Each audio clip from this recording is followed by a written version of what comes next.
இந்த தலைவருடைய சுற்றுப்பயணம் எல்லாம் ஒவ்வொரு நாளும் சிறப்பாக சென்று கொண்டிருந்த பொழுதுதான் இந்த கரூர் பெரும் துயரம் நம்ம எல்லாம் வாட்டி வதைத்தது. இதிலிருந்து நம்மளும் சாதாரண இந்த திமுக மாதிரியான இந்த 1,50,000 பேர் 2009 மறைந்தார்கள்.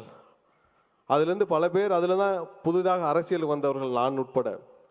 அப்போது நடந்த கொடுமையெல்லாம் பார்த்தீங்கன்னா 1,50,000 பேர் இறந்து கொண்டிருந்தார்கள். அப்போ போய் திமுகவுடைய தலைவர்கள் எல்லாம் டெல்லியில் உட்காந்து அமைச்சரவை பேரம் பேசிட்டு இருந்தாங்க. நாம் ஒன்றும் அந்த மாதிரியான அரசியல்வாதிகள் அல்ல. ஒவ்வொருவரும் இந்த 41 குடும்பங்களை நினைத்து கிட்டத்தட்ட இப்போ இல்லை, இன்னும் பல ஆண்டுகள் அவர்களோடு கண்டிப்பாக துணை நிற்போம். நாம் ஒன்றும் திமுகவோ இல்லை மற்ற கட்சியோ இல்லை. அது கண்டிப்பாக நமக்கு ஒரு மீள முடியாத ஒரு துயரம். மற்றபடி இந்த கேஸு இதெல்லாம் ஒன்றுமே இல்லை. இது எல்லாம் எதிர்கொள்வோம், ஒன்றும் பிரச்சனை இல்லை. இந்த 41 பேருடைய மரணம் மட்டும்தான் நம்மை பேரிடியாக தாக்கியது.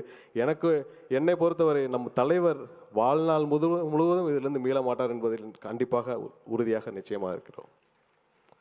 ஏனென்றால் மக்களுக்காக வந்த ஒரு தலைவருக்கும் மற்றவர்களுக்கும் உள்ள வித்தியாசம்